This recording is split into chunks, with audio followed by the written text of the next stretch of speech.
This man needs no introduction. You can find him daily 10 to 2 on Sports Radio 610. I am joined by my boy Landry Locker, who just made a YouTube channel, man. I am excited about that. Welcome back, Landry. How you living, man? I like that shirt. I've seen that at Academy. I've thought about copping it a couple of times. You rock it well.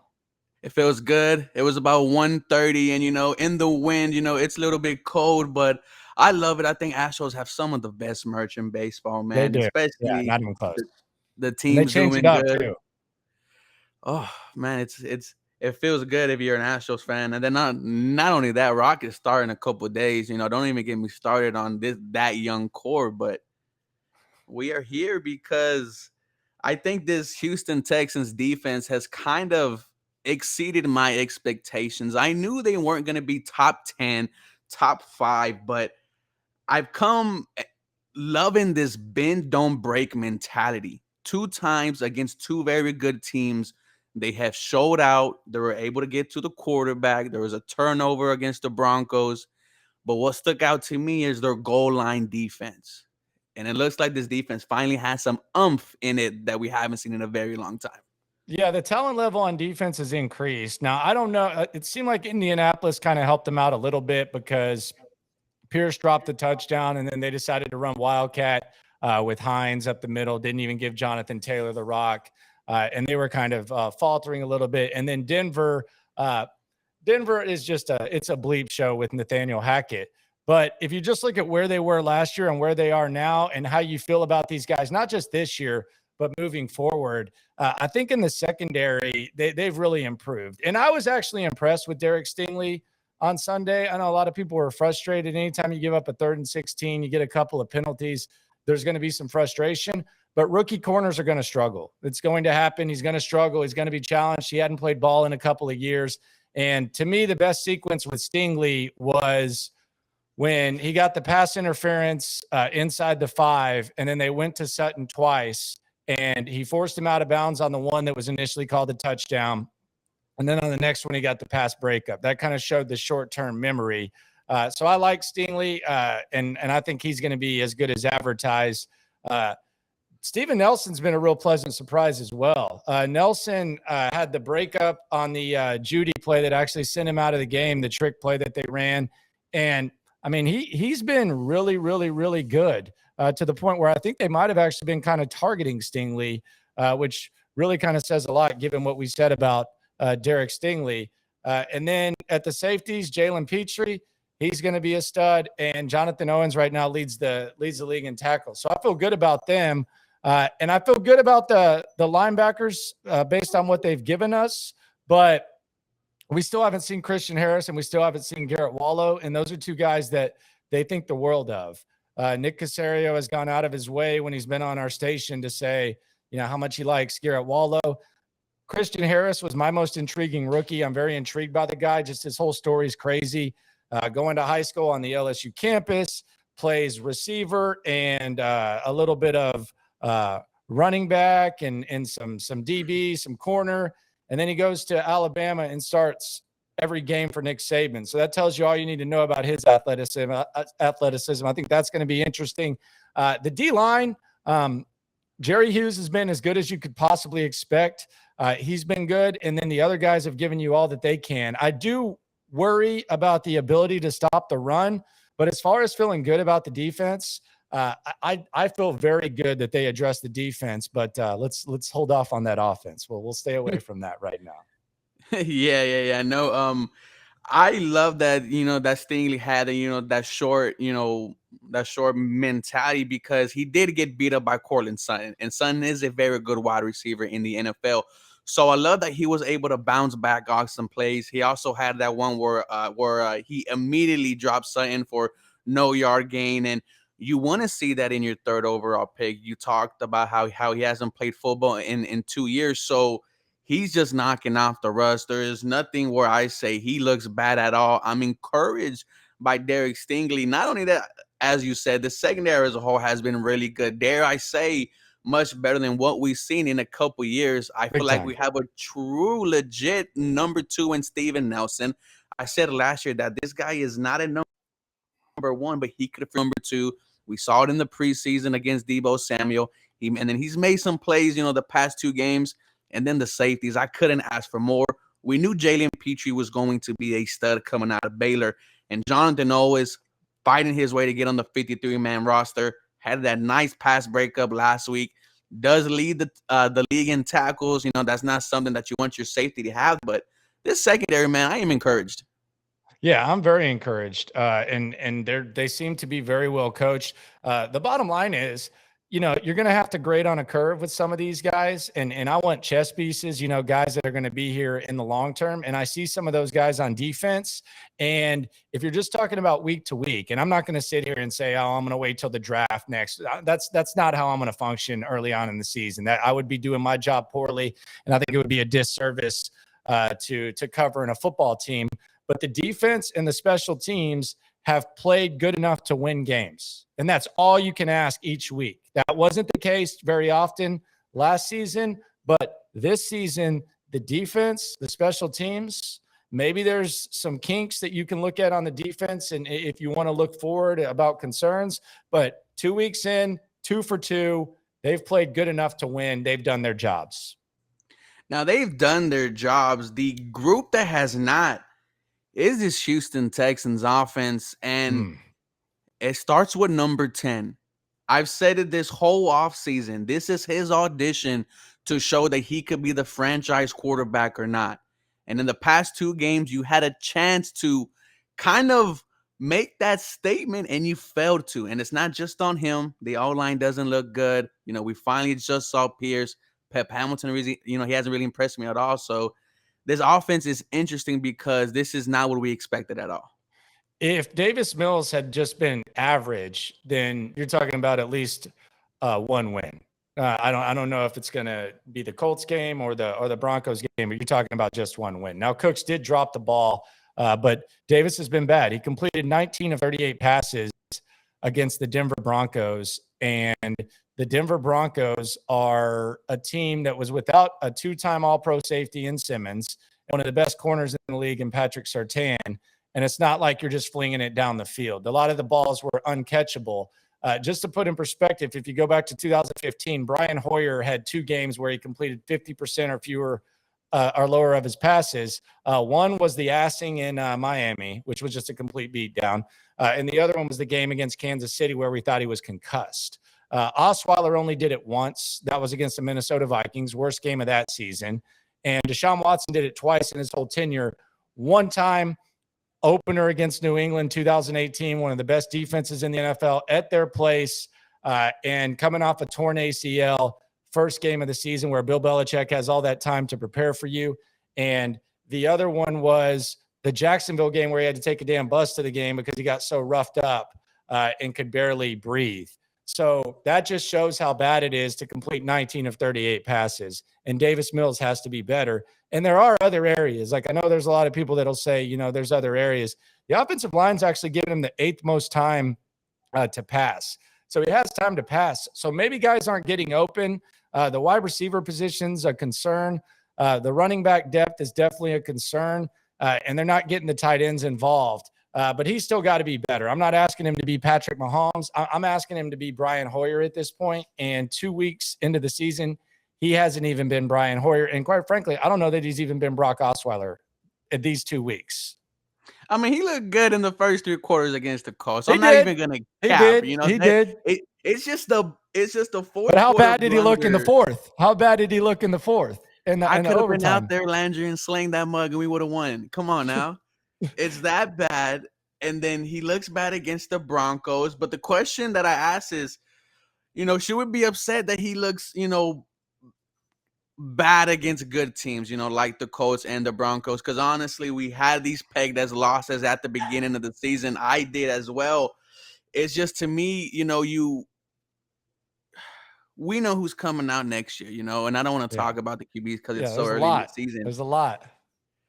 You just want to see this dude succeed, man.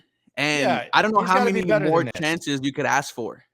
Yeah, he's got to be better than this. And on the road, for whatever reason, he's not good. 9 of his 10 career interceptions are on the road. So he hasn't been good. Chicago should be an opportunity for him. Justin Fields has played worse than he has. I'm rooting for Davis. I want Davis to do good. I don't think Davis has to be a franchise quarterback. I don't even think he has to really. I don't even think Davis has to really like, set Light the it world up. on fire for them not to take a quarterback. I mean, if he just has like a year two like Jalen Hurts did, and shows them something, then he might get a third year with a better supporting cast. And that's what happened to Jalen Hurts. And Lopez threw these stats out there, and I thought it was interesting. In their first 11 starts, talking about Jalen Hurts and Davis Mills, Hurts completed 57% of his passes. Mills completed 67. Hurts had 15 touchdowns. Mills had 15 touchdowns. Hurts had 7 interceptions. Mills had 9. And the QB rating for Hurts was 85.1. It was 90.3 for Mills. 2,635 yards for Hurts, 2,562 for Mills. So it was pretty identical. Now, Philadelphia last year, they didn't have a ton of weapons. They were able to run the ball, though, which is something I don't know if the Texans are going to be able to do, because I don't know that they have the depth at running back. I think Pierce can give you 15, 18 carries a game, but your backup running back, Rex Burkhead, he can't, like, it's a damn shame that he's your backup. And it would also be nice if they had someone that they could throw to out of the backfield. But if Davis Mills just plays decent, and there's some progress with the team, and maybe we see them overachieve, he might buy himself some time. Like this notion that Davis Mills has to, have a Deshaun Watson type of season, or else the Texans are just going to draft a quarterback. I don't think that's true. And I also don't think it's true that the Texans have to have the worst record in the league, or else the sky is falling. Because if you look at Justin Herbert, he was the third quarterback taken in that draft. You look at Josh Allen. He was the third quarterback taken in that draft. So, guys, it's not like you just have to have that top pick. But Davis Mills is going to have to play better than this. And that's really not asking a lot. He's shown us that he can play better than this. And that's just what he's going to have to do. Or else it's going to be, next year, Davis Mills is your backup, and you're trying to bring in a young guy or a veteran to hold down the fort as they add more and more talent to this roster. And I'm assuming next year, they still have some needs on defense, but I'm assuming next year is when we see kind of an offensive movement where they're adding skill position guys and just some dogs on the offensive side of the ball. Yeah, no, and like those stats had me thinking right now, like that's pretty damn good to see that from Davis Mills, who's not a first, not a second, he's a third round pick. So my question, Landry, is like, why is there so much pressure on Davis Mills? What is the reason? Is it because he's not Deshaun Watson? Yeah, I think it's just the circumstances. I think, when you feel like you have a franchise quarterback in Deshaun Watson, and you come into that situation, people automatically are going to judge you like that. And quite honestly, he's a starting quarterback. So starting quarterbacks are going to get judged like that. Like that's just the nature of things. So I think it's like there doesn't have to be like one set mindset when you're evaluating layers of an organization. Like you can evaluate Davis Mills as a potential long-term starter, and then you can evaluate the front office and realize, yes, this is a third round pick. And the fact that you're even having this discussion is a positive. Like it's a good thing that you're even having this discussion. Now, I don't like looking at Davis Mills' performance and then justifying it by saying, well, Justin Fields did this, or, this first round pick did this. I don't think that's productive if we're just talking about evaluating the player, but there's different ways of evaluating him. And as far as if you can get this out of a third round pick, you should be thrilled. Like just the fact that we're even having this discussion. No, yeah, to me, I thought, for Davis Mills to be considered or given the opportunity next year, it's 5 to 7 wins, 25 plus touchdowns and less than 15 interceptions. I'm not looking for him to take me to the playoffs. I'm looking for, the success. The progression, because if we see that, then you could take a chance on guys like, Will Anderson, beef up this defense, or take that good wide receiver from Ohio State. Smith and Jigba from Man. Rockwall. I think my dog likes him. Exactly. And this future depends so much on Davis Mills. That's why I am excited for it. So this weekend against the Bears, real quick, gun to your head, who wins, and does Davis Mills look good? Well, I think they're going to win because I think the Bears are a disaster. And I think Justin Fields is a disaster. I don't think they trust him. I don't think the fans trust him. I think if you heard Russell Wilson get booed, they're foaming at the mouth to boo Justin Fields. So I think they win the game. And then that's where it gets really interesting because, and I have a column coming out on sportsradio610.com about this tomorrow. And I've actually talked about it on my YouTube channel. The Texans beat the Bears and then lose to the Chargers. There's a very strong chance that they're in first place after week 4 heading into a game against Jacksonville. That's how bad the division is because the Raiders are going to Tennessee. Tennessee just lost Taylor Lewan, it looks like, and they're favored. Kansas City is going to Indianapolis, and Jacksonville is going to the Chargers this week. So that's all those matchups. I think you can at least, I would bet if you put a gun to my head, I would say all of those teams lose. Don't know. It's NFL. Anything can happen, but I think there's a decent possibility. Week 4, Texans take on the Chargers. Let's just even chalk down an L and say that the Texans are 1-2-1. Indianapolis would face the Titans. If the Colts win, they'll be tied with the Texans at 1-2-1.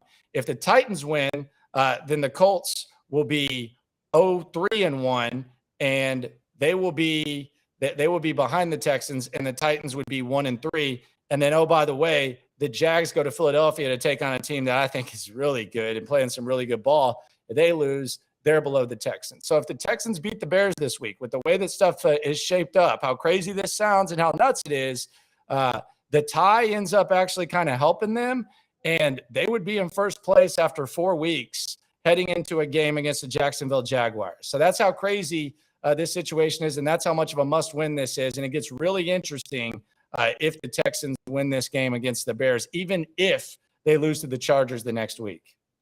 It's absolutely crazy that we have ourselves in this situation. Damn, all of that. It's a lot of stuff, but it's not too far-fetched. I mean, there's not going to be there will be no AFC South team favored in the next 2 weeks. Like no team, neither. There's not going to be one except either the Colts or the Titans. It's going to be one of them, and they're playing other. But if you look at every single game, including the Texans against the Bears, although that's going to be the lowest point spread, there's not a single favorite in the AFC South. And the teams that the other guys are facing, none of them get to face the Bears. All of them got to face really good football teams. So that's just where you're at right now. It gets interesting, man. It'd be interesting.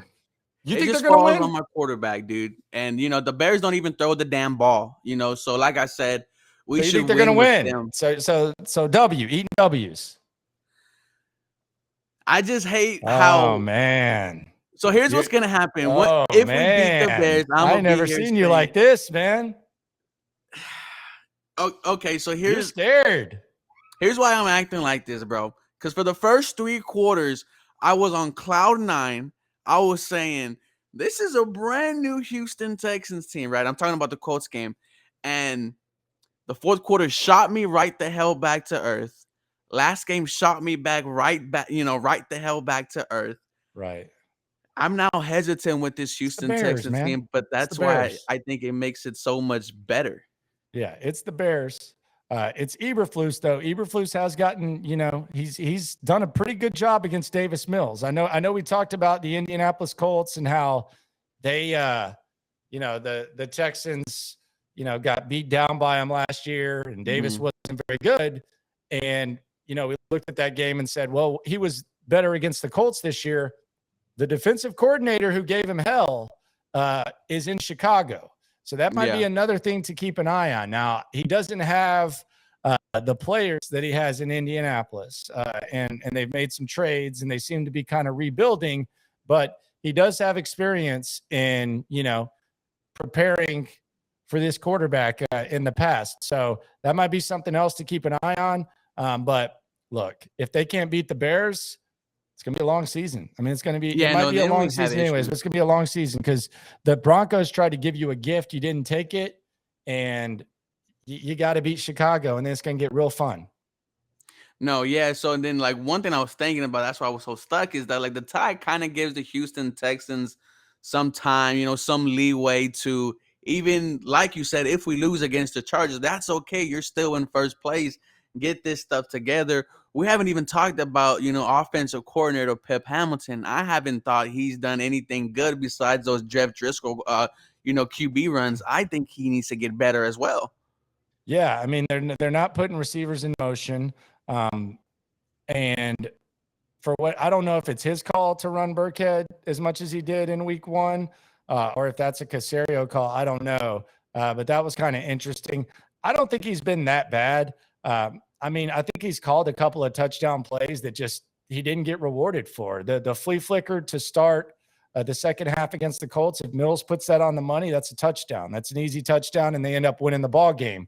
The Conley third down conversion, the second drive of the season, there was a lot of field there. I don't know how long he runs, but there was a lot of field there. And then he called the touchdown play to Cooks. Cooks just dropped it, and I don't know how much he has to work with. But now the overtime, don't get me started on that third down and having to use a timeout and not being ready to go and all that and coming in heavy and running with Burkhead. That was inexcusable, but I don't think it's been too bad. At this point, I'm not now. We'll see what happens against Chicago, but I don't think Pep's been too bad to this point. Not too bad.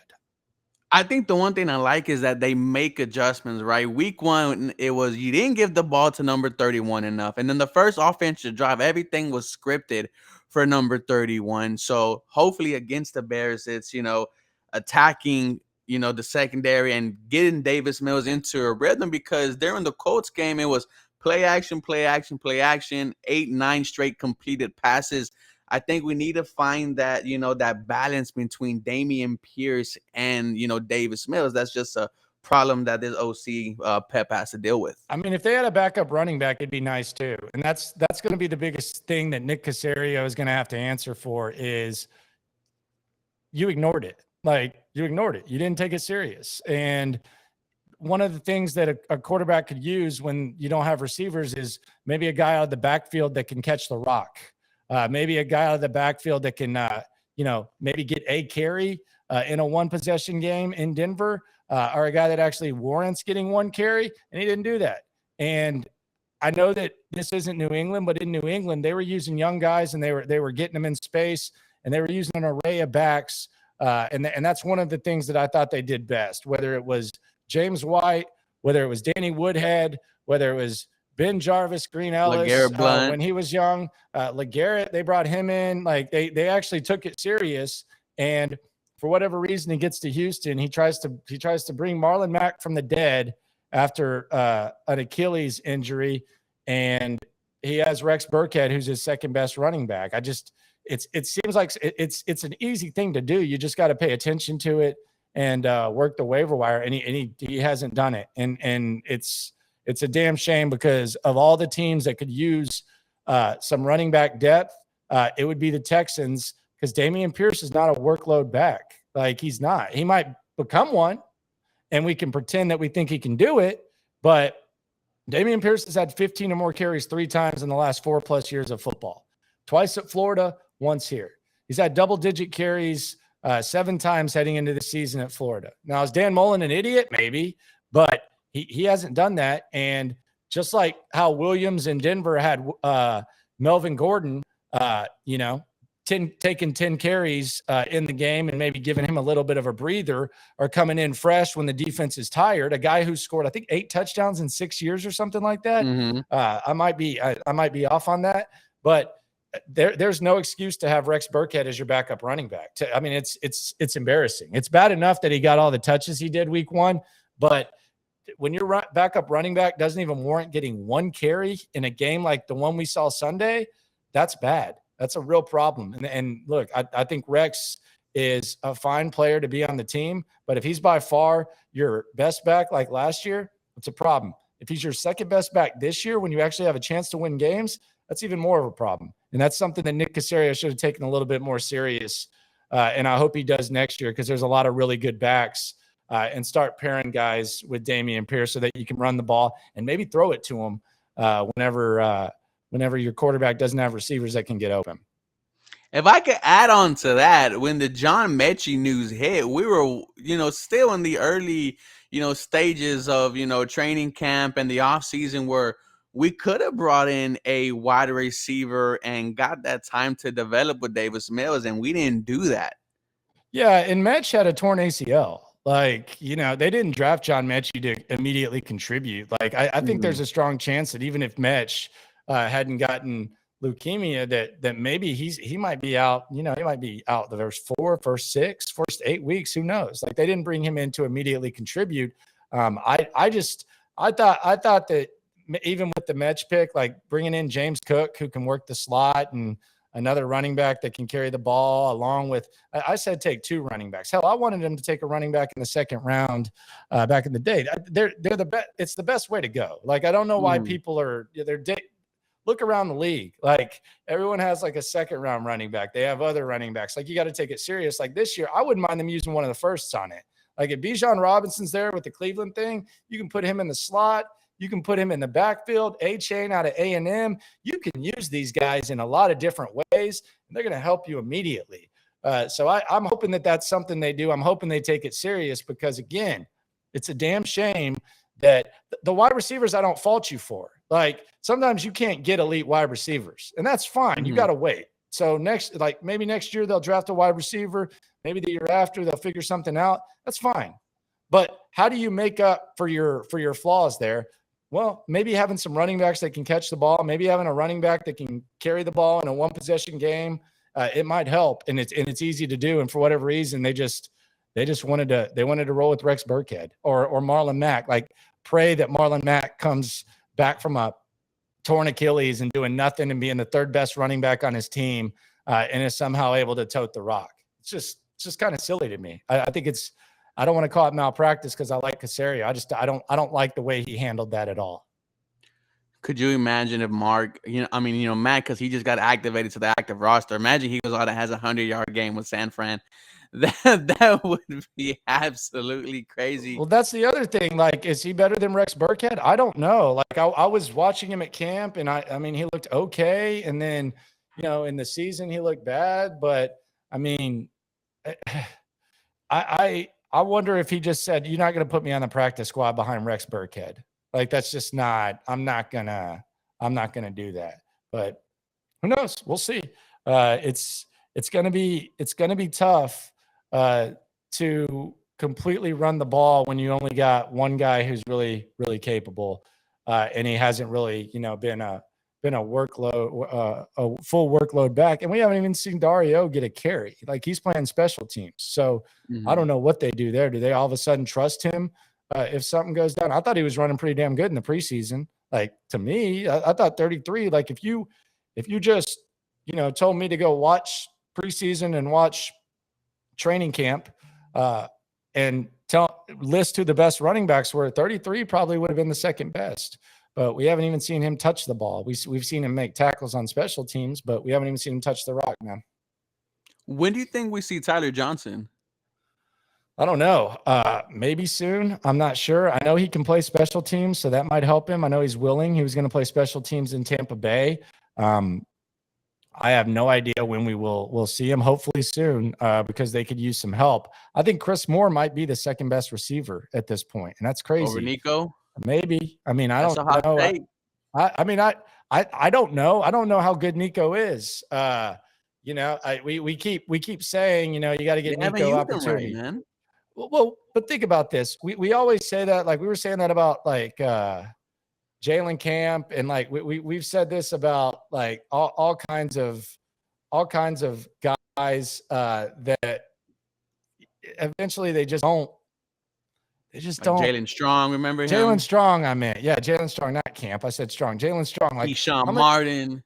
How long did we say, man, if only they got Jalen the ball more, and then, they don't, and then no one else wants him in the league really either, although he did score that, touchdown in his first game on another squad. But I don't know. I mean, maybe Nico's not getting open. I don't know. I liked what I saw from him in camp, but I don't know. Chris Moore, him and Nico right now, the target share with Cooks is it's kind of rough. Let me see. I put this in my show prep tomorrow.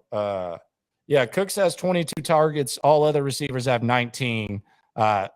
11 catches to 11, and then Cooks has 136 The other receivers have 129. And there's only 2 other receivers that have been targeted, wide receivers, and that's Moore and Nico. So And we'll is see. that just Mills, or is that the way I this don't know. offense is being ran right now, where he's just Maybe the he's first keying option? on Cooks. Maybe he's keying on Cooks. I don't know, You which know what? isn't a bad idea. A lot of the time, maybe you want to spread that out a little bit.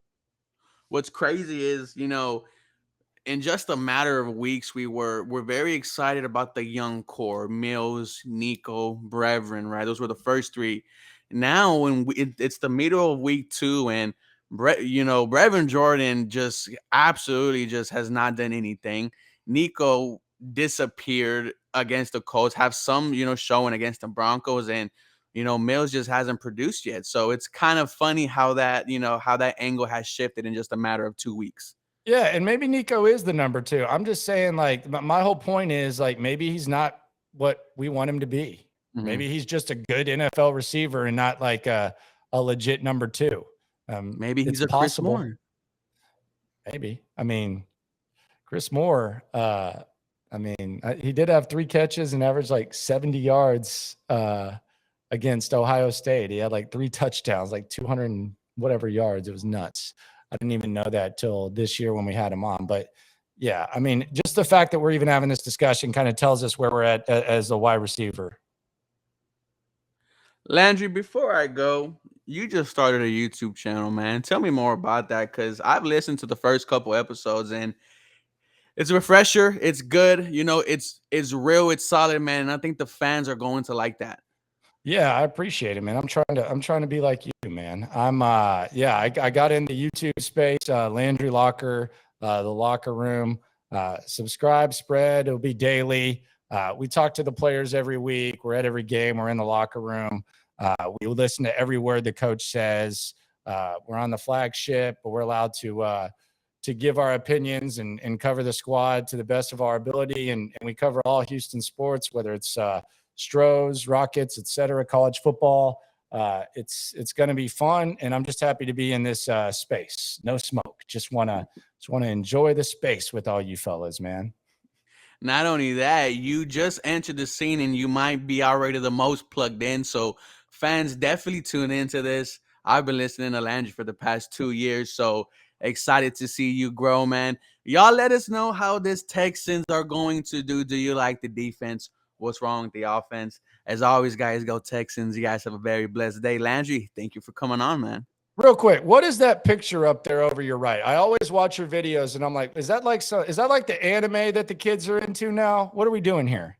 All right, so this is Demon Slayer. It's Demon currently Slayer. one of the best animes out there right now. It was so good in season 2. The Japan Prime Minister let everyone go to work home early to watch the first episode Really? of season 2. It is that good.